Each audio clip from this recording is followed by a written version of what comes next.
My beloved brethren, it's a tremendous Meus amados irmãos, é um imenso privilégio estar com vocês nesta noite.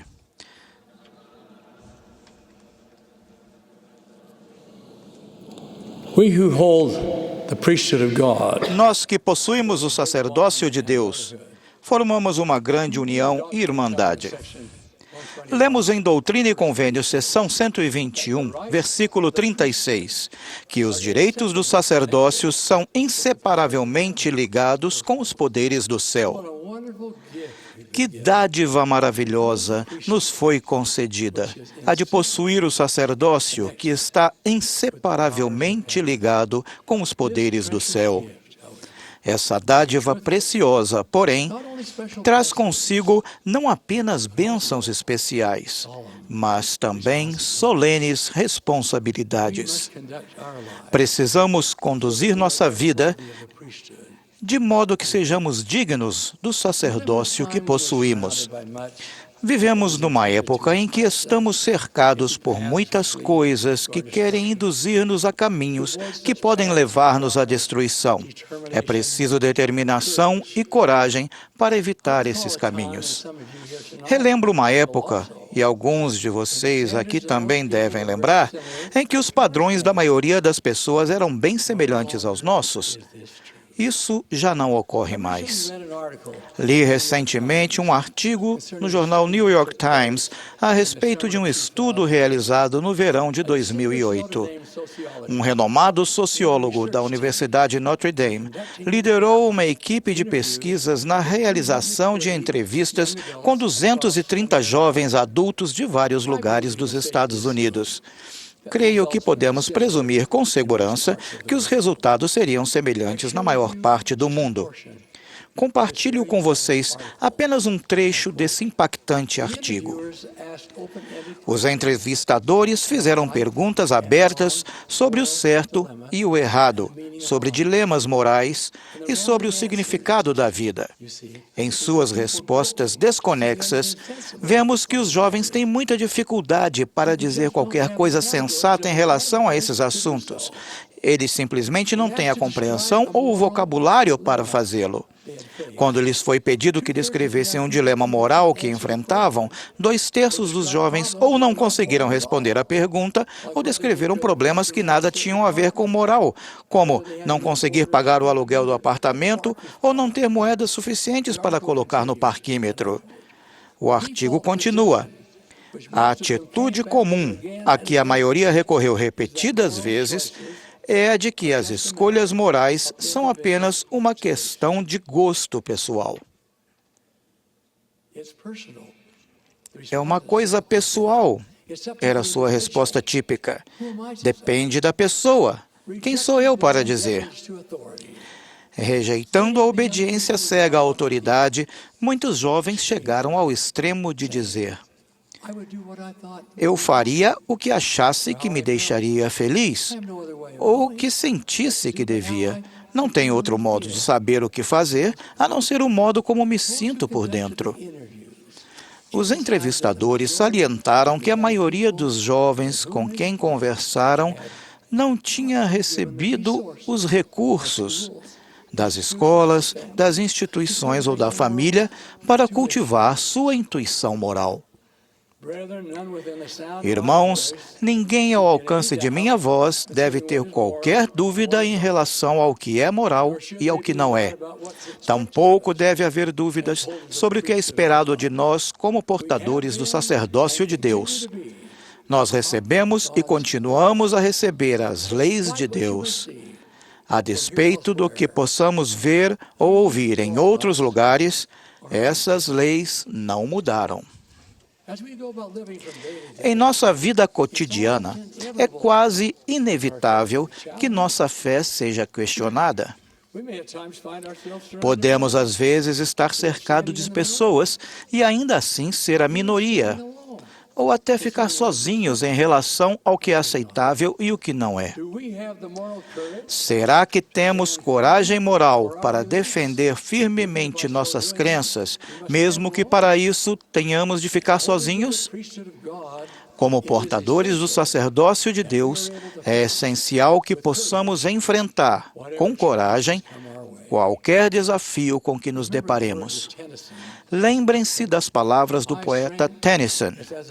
Minha força é como a força de 10, porque meu coração é puro. Cada vez mais, vemos certas celebridades e outras pessoas que, por um motivo ou outro, estão à vista do público, ridicularizarem a religião em geral e, às vezes, a igreja de modo específico. Se nosso testemunho não estiver firmemente alicerçado, essas críticas podem fazer com que duvidemos de nossas próprias crenças ou hesitemos em nossa determinação. Na visão que Leí teve da árvore da vida, que se encontra em 1 Nefe 8, ele viu, entre outras coisas, pessoas que se agarravam à barra de ferro até chegarem e partilharem do fruto da árvore da vida, que sabemos ser uma representação do amor de Deus. E então, infelizmente, depois de partilharem do fruto, alguns ficavam envergonhados por causa das pessoas que estavam no grande e espaçoso edifício que representa o orgulho dos filhos dos homens, e que apontavam o dedo para eles e zombavam deles.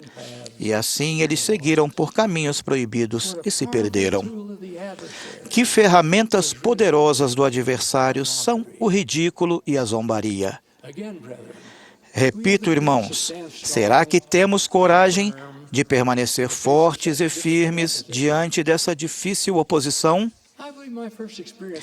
Creio que a primeira vez que tive coragem para defender minhas convicções foi quando servi na Marinha dos Estados Unidos no final da Segunda Guerra Mundial. A base de treinamento de recrutas da Marinha não foi nada fácil para mim, nem para ninguém que teve que passar por isso. Nas primeiras semanas, fiquei convencido de que minha vida estava em perigo. A Marinha não estava tentando treinar-me, estava tentando matar-me. Sempre me lembrarei de quando chegou o domingo depois da primeira semana. Recebemos boas notícias do suboficial-chefe. Em posição de sentido no campo de treinamento, enfrentando a forte brisa da Califórnia, ouvimos sua ordem. Hoje, todo mundo vai para a igreja. Quer dizer, todos menos eu. Eu vou relaxar. Depois, ele bradou: todos vocês, católicos, reúnam-se no campo de Decatur e não voltem até as 3 da tarde. Em frente, marchem. Um contingente significativo se moveu. Depois ele berrou sua ordem seguinte: vocês que são judeus, reúnam-se no campo Henry e não voltem até as 3 da tarde. Em frente, marchem. Um contingente um pouco menor saiu marchando. Depois ele disse: o restante de vocês, protestantes, reúnam-se nos anfiteatros do campo Farragut e não voltem até as 3 da tarde. Em frente, marchem. Imediatamente um pensamento irrompeu em minha mente. Monson, você não é católico, não é judeu, não é protestante, você é mórmon, portanto, fique parado onde está.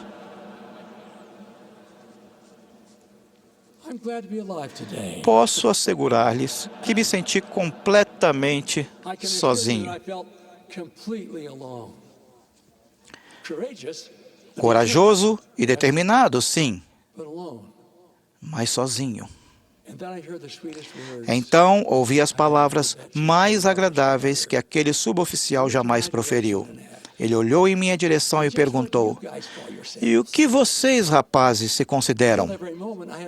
Até aquele momento eu não tinha me dado conta de que houvesse alguém de pé atrás de mim no campo de treinamento. Quase em uníssono, cada um de nós respondeu: Mormons. É difícil descrever a alegria que me encheu o coração ao virar-me e ver um grupo de outros marinheiros. O suboficial coçou a cabeça com uma expressão desconcertada, mas por fim disse: bem, vão procurar algum lugar para se reunirem e não voltem até as 3 da tarde. Em frente, marchem. Quando saímos marchando, pensei nas palavras de um versinho que havia aprendido na primária muitos anos antes. Ouse ser mórmon. Ouse ficar sozinho. Ouse ter um firme propósito. ouse torná-lo conhecido. Embora as coisas tivessem saído diferentes do que eu esperava, eu estaria disposto a ter ficado sozinho, se fosse necessário. Desde aquele dia, houve ocasiões em que não havia ninguém em pé atrás de mim, e, portanto, fiquei realmente sozinho. Quão grato sou por ter tomado bem antes a decisão de permanecer forte e fiel, estando sempre preparado e pronto para defender minha religião, caso surgisse a necessidade.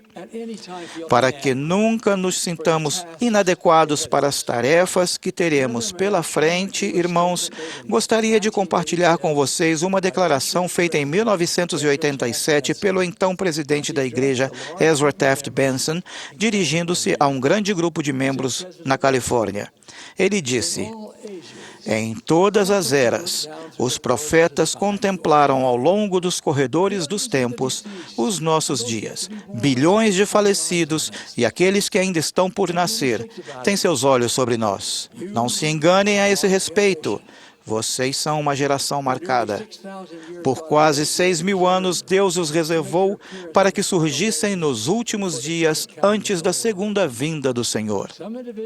Algumas pessoas vão cair, mas o reino de Deus permanecerá intacto para receber de volta o seu líder, sim, Jesus Cristo.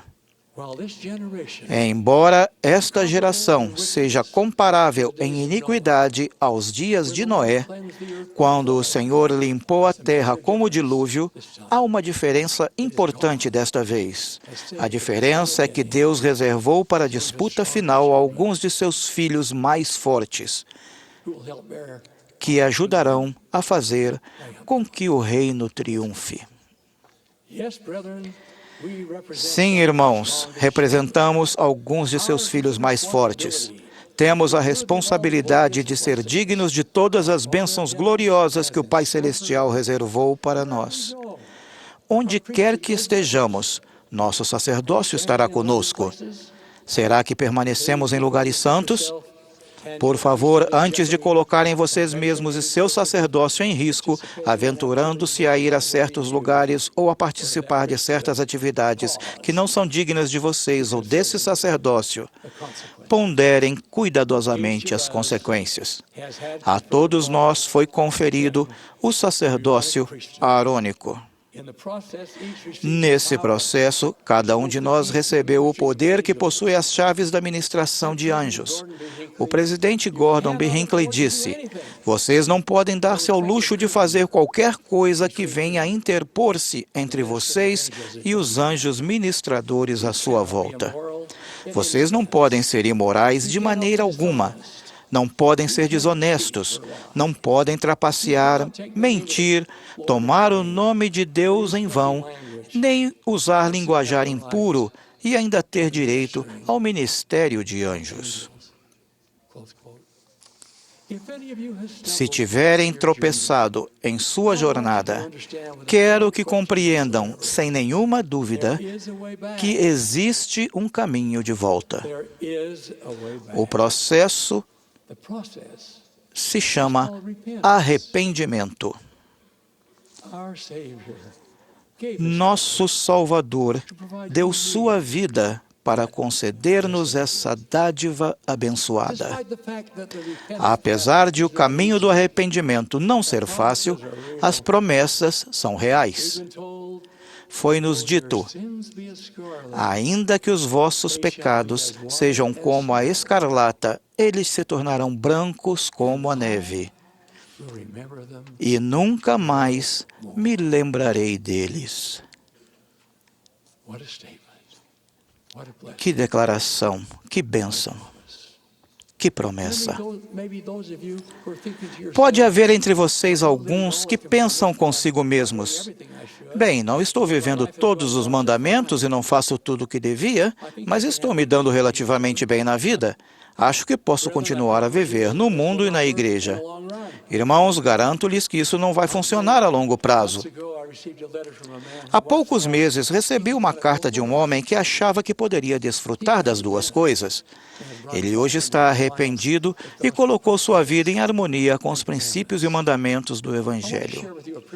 Quero compartilhar com vocês um parágrafo de sua carta, porque retrata a realidade de um modo de pensar equivocado. Tive de aprender por mim mesmo, do modo mais difícil, que o Salvador estava absolutamente certo quando disse: ninguém pode servir a dois senhores, porque ou há de odiar um e amar o outro, ou se dedicará a um e desprezará o outro. Não podeis servir a Deus e a Mamon. Tentei o máximo que alguém já tentou fazer as duas coisas. No final, senti todo o vazio, toda a escuridão e toda a solidão que Satanás faz cair sobre os que acreditam em suas falsidades, ilusões e mentiras. Para que sejamos fortes e suportemos todas as forças que nos empurram na direção errada ou todas as vozes que nos encorajam a tomar o caminho errado, precisamos ter nosso próprio testemunho. Quer tenham 12 ou 112 anos, ou qualquer idade intermediária, vocês podem saber por si mesmos que o Evangelho de Jesus Cristo é verdadeiro. Leiam o livro de Mórmon. Ponderem seus ensinamentos. Perguntem ao Pai Celestial se esse livro é verdadeiro. Temos a promessa de que, se perguntardes com um coração sincero e com real intenção, tendo fé em Cristo, Ele vos manifestará a verdade delas pelo poder do Espírito Santo. Se soubermos que o livro de Mórmon é verdadeiro, então, com certeza, Joseph Smith foi realmente um profeta e viu Deus, o Pai Eterno, e seu Filho Jesus Cristo. Também podemos concluir que o Evangelho foi restaurado nestes últimos dias por intermédio de Joseph Smith, inclusive a restauração do sacerdócio arônico e do sacerdócio de Melquisedeque. Depois de obter um testemunho, temos o encargo de compartilhar esse testemunho com outras pessoas. Muitos de vocês, irmãos, serviram como missionários no mundo inteiro. Muitos de vocês, rapazes, ainda vão servir. Preparam-se agora para essa oportunidade. Certifiquem-se de estar dignos para servir. Se estivermos preparados para compartilhar o Evangelho, estaremos prontos para atender ao conselho do apóstolo Pedro, que nos exortou: estais sempre preparados para responder com mansidão e temor a qualquer que vos pedir a razão da esperança que há em vós. Ao longo de toda a vida, teremos oportunidades de compartilhar nossas crenças, embora nem sempre saibamos quando seremos conclamados a fazê-lo. Tive essa oportunidade em 1957, quando trabalhava na indústria gráfica e recebi a incumbência de ir a Dallas, Texas, que às vezes é chamada de a cidade das igrejas, para falar em uma convenção desses profissionais. Depois do término da convenção, peguei um ônibus de turismo para fazer um passeio pelos subúrbios da cidade. Ao passarmos pelas diversas igrejas, nosso motorista comentava: à esquerda vocês podem ver a igreja metodista, ou ali à direita está a Catedral Católica. Ao passarmos por um belo edifício de tijolos vermelhos em cima de uma colina, o motorista exclamou: aquele edifício é onde os Mormons se reúnem. Uma senhora nos fundos do ônibus pediu: motorista, será que você poderia dizer-nos algo mais sobre os Mormons? O motorista parou o ônibus junto à calçada, virou-se no banco e respondeu: senhora, tudo o que sei a respeito dos Mormons é que eles se reúnem naquele edifício de tijolos vermelhos. Há alguém no ônibus que saiba algo mais sobre os Mormons?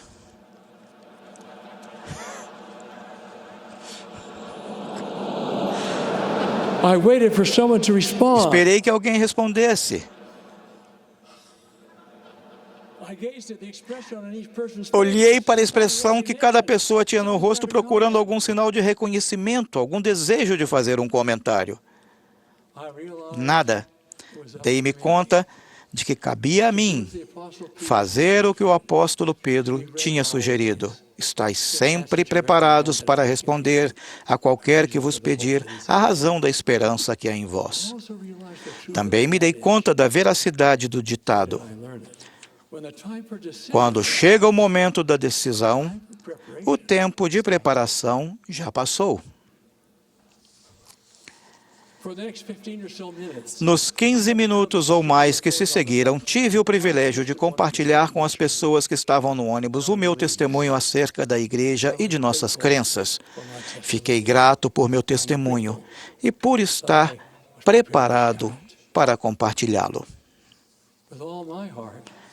De todo o coração e alma, oro para que todo homem,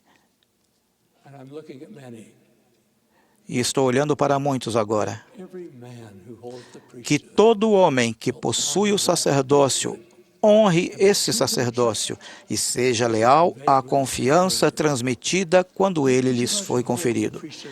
Que cada um de nós, que possuímos o sacerdócio de Deus, saiba em que acredita. Que sempre sejamos corajosos e estejamos preparados para defender nossa crença. E se for preciso ficar sozinho nesse processo, que o façamos com coragem, fortalecidos pelo conhecimento de que, na realidade, nunca estamos sozinhos quando nos colocamos ao lado de nosso Pai Celestial. Ao contemplar a grande dádiva que nos foi concedida, os direitos do sacerdócio são inseparavelmente ligados com os poderes do céu. Que nossa determinação seja de sempre guardar e sempre protegê-la e de sermos dignos de suas grandes promessas. Irmãos, sigamos as instruções do Salvador para nós, que se encontram no livro de 3º Nefe. Levantai vossa luz, para que brilhe perante o mundo. Eis que eu sou a luz que levantareis, aquilo que me vistes fazer. Que sempre sigamos essa luz e a levantemos para que o mundo inteiro a veja. É minha oração e minha bênção sobre todos que ouvem minha voz. Em nome de Jesus Cristo. Amém.